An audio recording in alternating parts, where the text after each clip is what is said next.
السلام علیکم ورحمۃ اللہ وبرکاتہ۔ آج 21ویں پارے کا مختصر خلاصہ سماعت فرمائیے۔ سورہ عنکبوت کی آیات میں اہل ایمان میں عزم ہمت پیدا کرنے کے ساتھ ساتھ کفار کو سمجھانے کا پہلو بھی چھوٹنے نہیں پایا۔ توحید اور آخرت دونوں حقیقتوں کو دلائل کے ساتھ ان کے سامنے بیان کیا گیا۔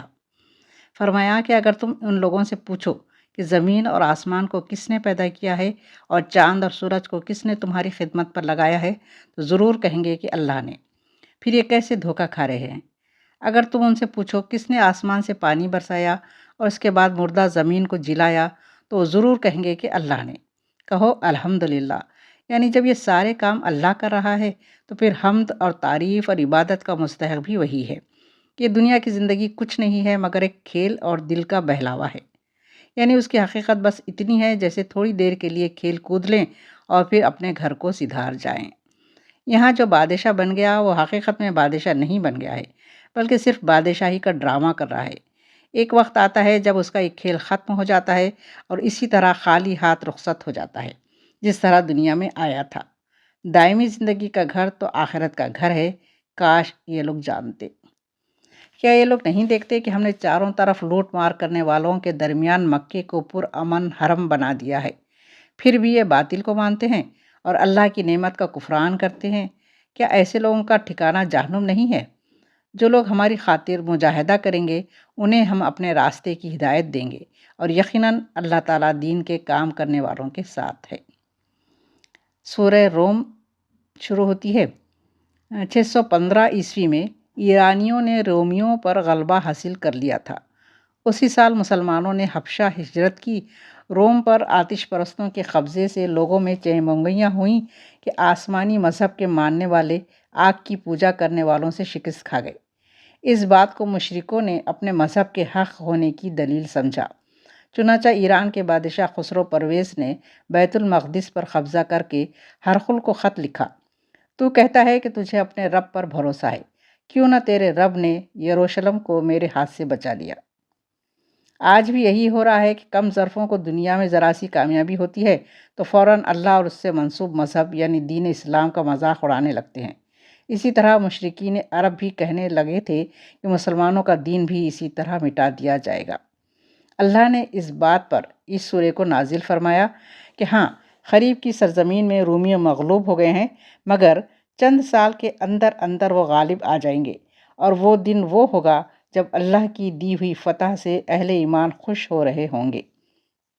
اس میں دو باتوں کی پیشن گوئی کی گئی، ایک یہ کہ رومی غالب آ جائیں گے اور دوسری یہ کہ مسلمانوں کو بھی فتح نصیب ہوگی۔ کسی کو یقین نہیں آتا تھا کہ یہ پیشن گوئیاں پوری ہوں گی، چنانچہ کفار مکہ نے خوب مذاق اڑایا اور 8 سال تک رومی بھی شکست پر شکست کھاتے رہے، یہاں تک کہ قیصر قسطنطنیہ چھوڑ کر تیونس میں پناہ لینے پر مجبور ہو گیا اور مسلمانوں پر اہل مکہ کے مظالم انتہا کو پہنچ گئے۔ 622 عیسوی میں حضور اکرم صلی اللہ علیہ وسلم ہجرت کر کے مدینہ تشریف لائے اور 624 عیسوی میں ہرقل نے آذربائیجان میں گھس کر ایرانیوں پر پشت سے حملہ کیا اور ایران کے آتش کدہ کی اینٹ سے اینٹ بجا دی۔ ادھر مسلمانوں پر مشرکین مکہ نے بدر کے مقام پر حملہ کیا مگر اللہ نے ان کا زور توڑ کر رکھ دیا اور مسلمانوں کو تاریخ کی عظیم الشان فتح نصیب ہوئی، اور اس طرح دونوں پیشن گوئیاں سچ ثابت ہوئیں۔ سورہ روم سے یہ بات سامنے آ گئی کہ انسان بظاہر وہی کچھ دیکھتا ہے جو اس کی آنکھوں کے سامنے ہوتا ہے، مگر اس ظاہر کے پردے کے پیچھے جو کچھ ہے اس کی اسے خبر نہیں ہوتی۔ جب یہ ظاہر بینی دنیا کے ذرا ذرا سے معاملات میں غلط اندازوں کا سبب بن کر بعض اوقات انسان کو بڑے نقصانات میں مبتلا کر دیتی ہے تو پھر پوری زندگی کا سرمایہ، مال، اولاد، جائیداد سب کو داؤ پر لگا کر اللہ پرستی کی بجائے دنیا پرستی پر جینا کتنی بڑی غلطی ہے۔ روم اور ایران کے معاملے کا رخ آخرت کے مضمون کی طرف پھیرتے ہوئے احسن طریقے سے سمجھایا ہے کہ آخرت ممکن بھی ہے، معقول بھی ہے اور اس کی ضرورت بھی ہے۔ انسان کی زندگی کے نظام کو درست رکھنے کے لیے بھی یہ ضروری ہے کہ آدمی آخرت کا یقین رکھ کر موجودہ زندگی کا پروگرام بنائے، ورنہ وہی غلطی ہوگی جو ظاہر پر اعتماد کر کے بڑے بڑے فیصلے کرنے پر سے اکثر ہوتی ہے۔ کائنات کی نشانیوں کی طرف اشارے کرتے ہوئے بتایا کہ اللہ ہی نے خلق کی ابتدا کی اور وہی دوبارہ پیدا کرے گا، پھر تم اسی کی طرف پلٹ کر جاؤ گے۔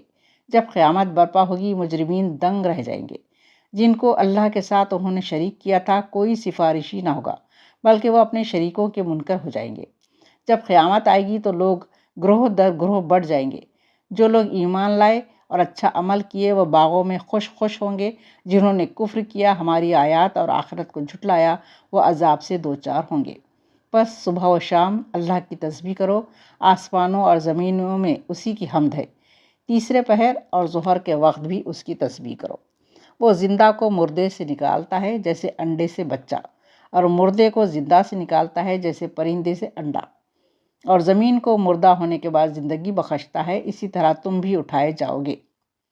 خدا کی نشانیوں میں سے ہے کہ اس نے تم کو مٹی سے پیدا کیا، پھر تم پورے انسان بن کر زمین میں پھیلتے جا رہے ہو۔ بے جان مٹی سے ایسا جامع خوبیوں والا انسان بنانا انتہائی حکیمانہ خلقت ہے۔ اس کی نشانیوں میں سے یہ ہے کہ اس نے تمہارے لیے تمہاری ہی جنس سے بیویاں بنائیں تاکہ تم ان سے سکون حاصل کرو، اور تمہارے درمیان محبت اور رحمت پیدا کر دی۔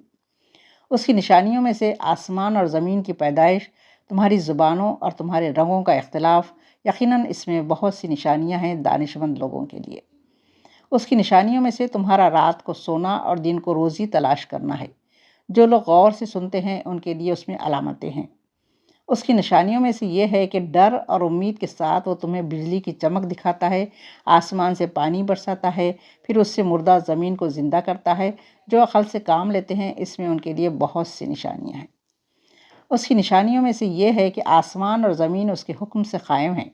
پھر جب وہ تمہیں پکارے گا تم اچانک زمین سے نکل پڑو گے۔ آسمان اور زمین میں جو کچھ ہے اسی کا ہے۔ کائنات کی ہر شے اس کی تابع فرمان ہے۔ وہی ہے جو تخلیق کی ابتدا کرتا ہے، پھر وہی اس کا اعادہ کرے گا، اور یہ اس کے لیے آسان تر ہے۔ زمین میں اس کی صفت سب سے برتر ہے، وہ زبردست اور حکیم ہے۔ شرک کائنات اور انسان دونوں کی فطرت کے خلاف ہے، اس لیے جہاں بھی اس نے اس گمراہی کو اختیار کیا وہاں فساد رونما ہوا۔ ان دونوں قوموں کی لڑائی کے سبب جو فساد عظیم رونما ہوا وہ بھی شرک کے نتائج میں سے ہے۔ سورہ لقمان میں اللہ نے حضرت لقمان کی وہ نصیحتیں بیان کی ہیں جو انہوں نے اپنے بیٹے کو کی تھیں۔ اہل عرب حضرت لقمان کی حکمت اور دانش پر فخر کرتے تھے، اور ان کے قصے ان کے ہاں مشہور تھے۔ اللہ نے اسی سے استدلال کرتے ہوئے بتایا کہ حضرت لقمان نے بھی اپنے بیٹے کو وہی نصیحت کی جن کی دعوت یہ حکیمانہ کتاب دے رہی ہے۔ یہ اس بات کا ثبوت ہے کہ عقل سلیم اس دعوت کے حق میں ہے، اور جو لوگ مخالفت کر رہے ہیں وہ دراصل عقل سلیم اور فطرت سے جنگ کر رہے ہیں۔ ساتھ ہی اس بات کی طرف بھی اشارہ ہو گیا کہ لقمان اپنے بیٹے کو جن باتوں پر عمل کرنے کے لیے دل سوزی سے نصیحت کرتے تھے، آج انہی باتوں سے روکنے کے لیے باپ کی طرف سے بیٹوں پر ستم ڈھائے جا رہے ہیں۔ سب سے بڑی بات یہ کہ انہیں بتایا کہ ان کے اندر بھی جو لوگ صحیح فکر اور دانش رکھنے والے گزرے ہیں انہوں نے بھی انہی باتوں کی تعلیم دی ہے جو پیغمبر دے رہے ہیں، یعنی یہی باتیں انسانی فطرت کے مطابق ہیں۔ آج بھی یہ بات ملحوظ رہے کہ مغربی فلاسفر جب اخلاقیات پر بحث کرتے ہیں تو وہ بھی اس کی بنیاد مسلمہ اخلاقی اصولوں پر ہی رکھتے ہیں، مگر آخرت اور اللہ کا انکار کرنے کی وجہ سے وہ یہ نہیں بتا پاتے کہ انسان کو آخر نیکی کیوں کرنی چاہیے اور بدی سے کیوں بچنا چاہیے۔ اصل بنیاد یعنی اپنے پیدا کرنے والے کو راضی کرنا اور اس کی ناراضگی سے بچنا، بس اس سے بھاگتے ہیں۔ اس کی سزا ملی ہے کہ تمام اخلاقیات بے بنیاد اور بے معنی ہو کر رہ گئی ہیں۔ ان فلاسفرز نے بنیاد یہ بتائی کہ فائدہ پہنچے، لذت ملے، خوشی حاصل ہو، اور زیادہ سے زیادہ یہ کہ فرض برائے فرض یعنی ڈیوٹی ہے اس لیے ڈیوٹی سمجھ کر ادا کرو۔ نتیجہ یہ نکلا کہ نفس پرستی اور ہوسناکی کو خوشی کہا جاتا ہے، اور اسی کو زندگی کا مقصد بنا لیا گیا ہے۔ محبت کے رشتے بھی معصومیت اور انسانیت سے خالی ہو گئے ہیں، اور صرف نفسانی خواہش پوری کرنے کا نام محبت رکھ لیا ہے۔ اس فلسفے نے ان کی سب سے اچھی تعلیمات کا حلیہ بگاڑ دیا ہے۔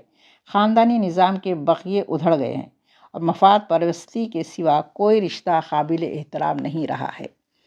اس کے برخلاف قرآن نہ صرف اخلاقیات بلکہ سارے دین کی بنیاد فطرت پر رکھتا ہے۔ جس کی گتھیاں سلجھانے اور غلط فہمیوں کو دور کرنے کے لیے اس نے کتابیں اور رسول بھیجے ہیں، اور صحیح انسانی فطرت کو ان کے ذریعے واضح کیا ہے اور بتایا کہ اصل چیز اپنے رب کو راضی کرنا اور اس کی ناراضگی سے بچنا ہے۔ اس پر مشرکین اعتراض کرتے تھے کہ اس حقیقت کو جھٹلانے کا انجام اگر قیامت کو آنا ہے تو وہ کیوں نہیں آ جاتی؟ اس کا جواب سورہ کے آخر میں دیا گیا ہے کہ قیامت کے آنے کا وقت اللہ کو معلوم ہے۔ اگر عام انسانوں کو معلوم نہیں تو اس کا مطلب یہ نہیں کہ وہ حقیقت نہیں ہے۔ بارش ایک حقیقت ہے، مگر کیا تم بتا سکتے ہو کہ جو بادل آئے ہیں وہ ضرور برسیں گے یا ایسے ہی آگے بڑھ جائیں گے؟ اسی طرح عورت کو حمل سے اولاد ہوگی، مگر کیا ہوگی؟ یہی حال موت کا ہے، جو زبردست حقیقت ہے، مگر کس کو کب موت آئے گی کون جانتا ہے؟ جب ان چیزوں کا علم نہیں مگر یہ حقیقت ہیں، تو پھر قیامت کا اگر علم نہ ہو تو وہ کیسے مشکوک ہو گئی؟ اس گھڑی کا صحیح علم اللہ ہی کے پاس ہے، جیسے بارش، ہونے والی اولاد، کل کیا ہوگا اور کس سرزمین میں انسان کو موت آئے گی، یہ سب اللہ ہی جاننے والا ہے۔ سورہ سجدہ میں ہے کہ کافر کہتے ہیں کہ جب ہم مٹی میں مل جائیں گے تو پھر کیا ہم نئے سرے سے پیدا کیے جائیں گے؟